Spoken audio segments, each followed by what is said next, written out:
लोकसभा चुनाव में अब महज कुछ महीने ही बाकी रह गए हैं। जल्द ही चुनाव आयोग की तरफ से आम चुनाव की तारीखों का ऐलान किया जा सकता है और इसी बीच साफ तौर पर दिखाई दे रहा है कि कई ऐसे दिग्गज नेता हैं पाला बदलते हुए देखे जा रहे हैं। कई ऐसे दिग्गज नेता हैं जिन्हें पार्टी हाईकमान जिम्मेदारियों पर जिम्मेदारियां सौंप रही हैं और ऐसे में राजस्थान के पूर्व उप मुख्यमंत्री सचिन पायलट पर सभी की नजरें टिकी हुई हैं। जानकारी दे दें कि कांग्रेस राष्ट्रीय महासचिव सचिन पायलट को छत्तीसगढ़ का प्रभारी भी नियुक्त किया गया है।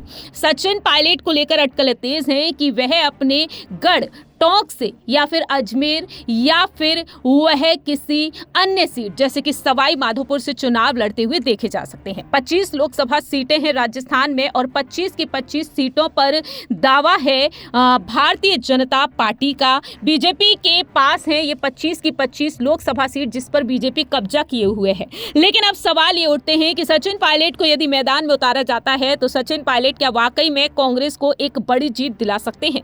जानकारी दे दें कि हाल ही में एक कार्यक्रम में एक दिग्गज नेता ने दावा किया है पायलट को लेकर और साथ ही साथ देखा गया है कि दौसा में संवाद कार्यक्रम जो हुआ है वहां पर राजस्थान कांग्रेस के प्रभारी सुखजिंदर सिंह रंधावा ने साथ ही साथ पीसीसी चीफ गोविंद सिंह डोटासरा और नेता प्रतिपक्ष टीकाराम जूली ने डंके की चोट पर अपनी बात रखी। इस दौरान दौसा विधायक मुरारी लाल मीणा ने कांग्रेस के दिग्गजों को नसीहत दी और साफ तौर पर कहा है कि कांग्रेस के दिग्गजों को नसीहत देते हुए कि पूर्व डिप्टी सीएम सचिन पायलट ही लोकसभा चुनाव में जीत दिला सकते हैं। उनको साथ ले जाएं और वह जिस पत्थर पर तिलक कर देंगे दौसा से हम उसे ही जिताकर भेज देंगे। संवाद कार्यक्रम में विधानसभा चुनाव की भी चर्चा हुई जिसमें कांग्रेस के कुछ नेताओं ने हार का ठीकरा कांग्रेसी कार्यकर्ताओं पर ही फोड़ दिया। लेकिन विधायक मुरारी लाल मीणा ने जवाब दिया कि डोटासरा और रंधावा की बोलती ही बंद हो गई और यहां पर मुरारी लाल मीणा ने कहा कि जिन नेताओं ने विधानसभा चुनाव में अपने कार्यकर्ताओं की इज्जत की वो चुनाव जीत गए। चुनाव हारने के बाद सब कुछ याद आ जाता है।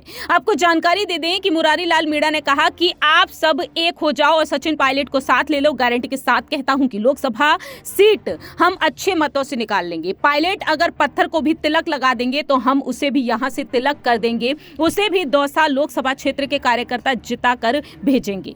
मुरारी लाल मीणा ने साफ तौर पर यहां पर अपनी बात रखी। अब आने वाले समय में देखना होगा कि लोकसभा चुनाव में सचिन पायलट को कितनी बड़ी जिम्मेदारी मिलती है। दरअसल दावे तो ये तक किए गए हैं कि सचिन पायलट युवाओं को मौका देना चाहते हैं और कांग्रेस हाईकमान अपनी युवाओं को मौका देगी और कांग्रेस हाईकमान अब विधायकों को यहां पर मैदान में उतारेगी जिससे कि कांग्रेस प्रचंड जीत हासिल करती हुई नजर आई। देखते हैं कि आने वाले समय में सचिन पायलट को क्या ये जिम्मेदारी हाईकमान सौंपते हुए नजर आएंगे या नहीं। फिलहाल इस खास रिपोर्ट में इतना ही। तब तक के लिए आप देखते रहिए नेक्स्ट 9 न्यूज।